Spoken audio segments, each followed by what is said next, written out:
What's up everybody, Smyers here. Today I want to talk about how to make the frog bass sound from Michael Jackson's Thriller. I recently stumbled upon Anthony Marinelli's YouTube channel, and he is the one that programmed the synths on Michael Jackson's Thriller, and he also programmed the drums. And I saw that he talked about this keyboard called the Casio CT401 that is responsible for this frog sound. There's like a button on the keyboard you press that says frog on it, and then it makes this sound. So I wanted to figure out how I could make something that sounds like this in Serum.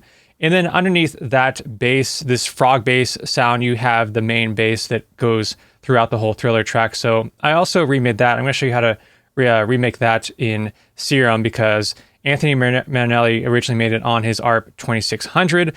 So I wanted to just translate it to Serum because I like using Serum. And then he also has another video talking about like how he did the drums as well. So I played around with the drums too. So I'm going to show you how to do all three of these things, all three of these sounds in this video. Let me show you what I came up with for this frog sound. There it is. So I'll just play it on my keyboard, and I guess it's called like a frog sound because it's almost like a ribbit type of noise. I'm not really sure why they named it that, but that's what I came up with. I think that's pretty close to the original sound. I believe people think it's called the frog bass, or they refer to the frog bass because it's layered on top of the other bass that happens throughout the whole track, which sounds like this.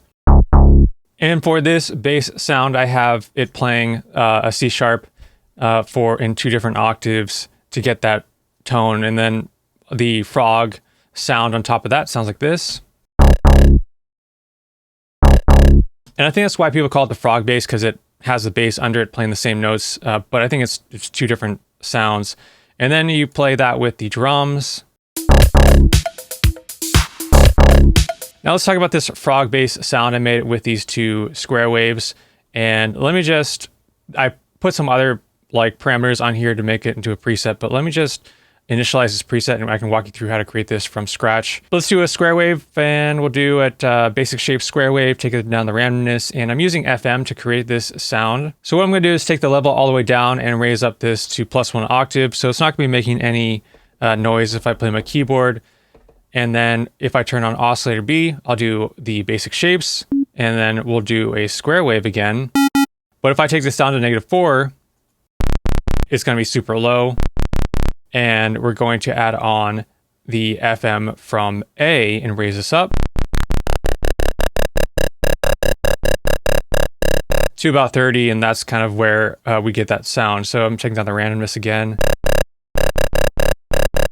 And you hear that bass sound. I can adjust this envelope a tiny bit and give it some release. And then I can add on this filter, which I'm going to just do like a low cut. So you don't have to use a filter, you just use an EQ. But I'll just use the high 24 filter to cut off that low end. And turn on for the B. Maybe adjust this resonance a bit. And then maybe I'll just set this low cut to about there. And then that is how you create that sound. So that is that frog sound, pretty simple to kind of get that sound, and I'm not sure if that is actually how the keyboard, that Casio CT401, that's what it did, but it sounds pretty close to me. And then let me just walk you through this bass that I remade, and I just followed along there's a video that Anthony Marinelli is explaining how he did it in his ARP 2600, and I just followed along using the steps that he was explaining. So for my oscillators, I used, instead of just my basic like saw wave and square wave, I used the basic mini ones.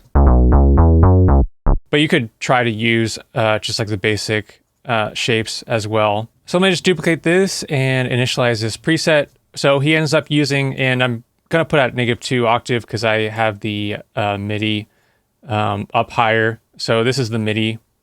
I'll show you the MIDI. And then it kind of like plays this low note there.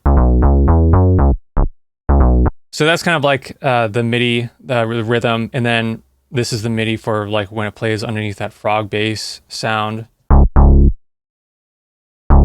So I've got the sub at -2, and then he adds on a saw wave. So I'm just going to use like the basic mini saw wave.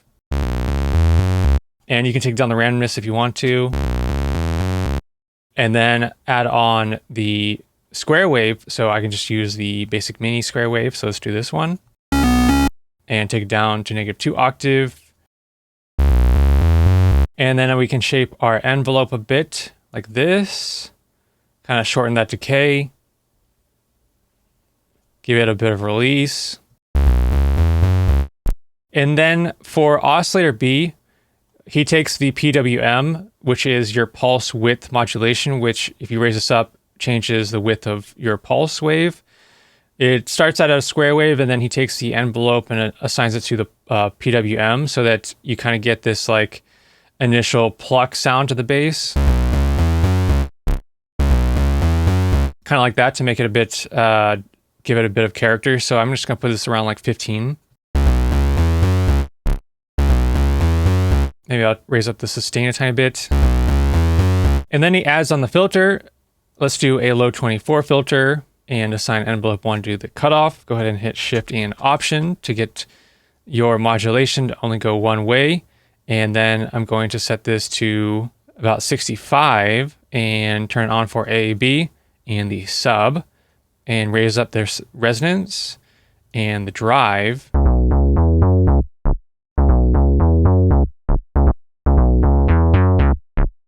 And then you can play around with this cutoff.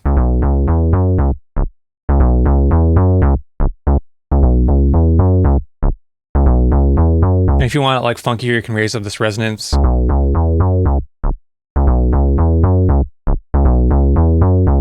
But I put it around there, and that is essentially the sound that he's using. And then I can play like octaves on my keyboard.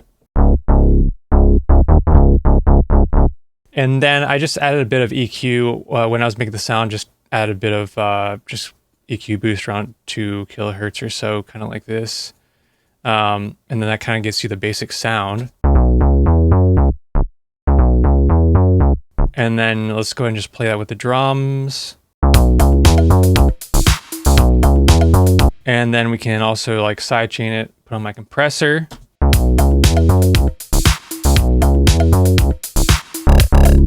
So that is kind of the bass that goes through the entire song, and then that's also how you get that like frog bass part of the sound.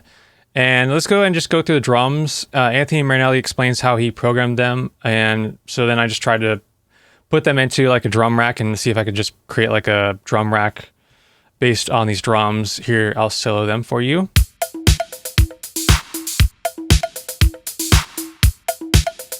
So he said he used a linndrum kick. I found a linndrum sample of the kick.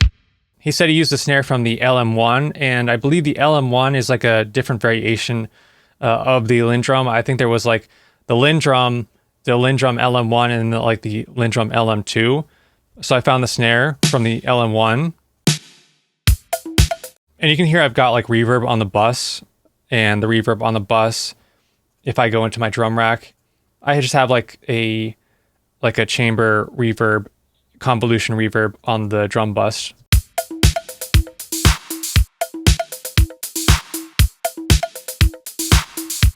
And then I also, as I was doing this in the drum rack, so let me just open this up. Like when you add on your drums in the drum rack, you can also add on like your processing in the drum rack. So if I go to the linndrum kick, then I can scroll over here and you can see I have like the saturator on the kick just to add some more saturation to it.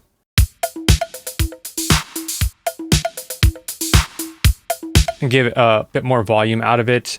And then also the snare, I've got some reverb on that snare.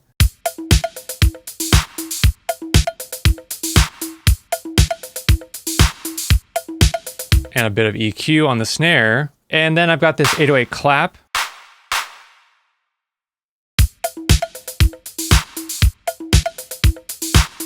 And then on the 808 clap, I have some reverb.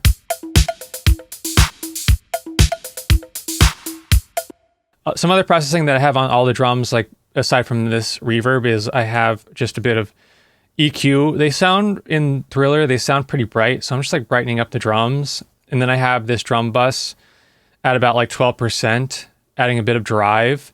And then I've got like a compressor. So you've just a bus compressor. And then that's it. And let's go ahead and go through the other instruments. He said that he used like the LM1 hi-hat. I was looking through hi-hat samples from the LM1, but they didn't really sound like what I was hearing in the track, so I don't know if I had the right samples.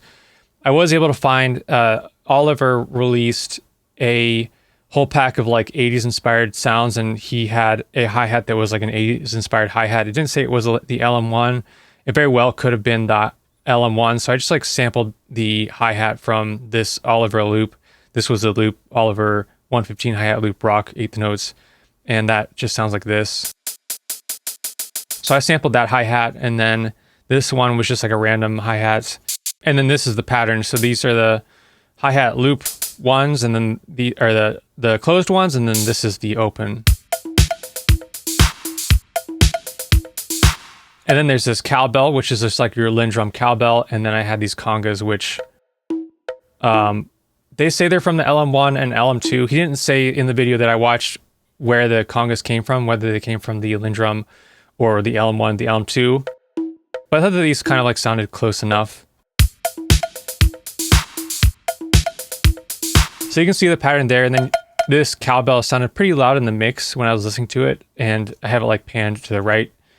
And then the congas, you can like transpose them as well. Like I just transpose them to get them to fit the track, how they sounded. So this one is like +3. Otherwise it sounds like that. So let's put that back. And this one is like +1. So I'm also just like playing around with the tuning of these, because I think I've never really had like one of these linndrums or anything, but I think that you could actually tune the transpose the like snares and like all the drums, because I do the same thing like on the cowbell linndrum.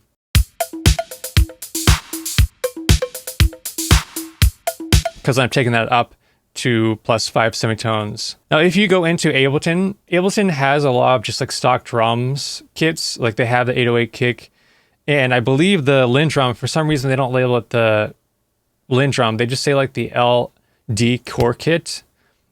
So this is kind of like if you want to just have a linndrum kit, you can just use this LD kit. You can hear what these sound like. So like the congas on the linndrum kit, and then see how it has the option to tune these.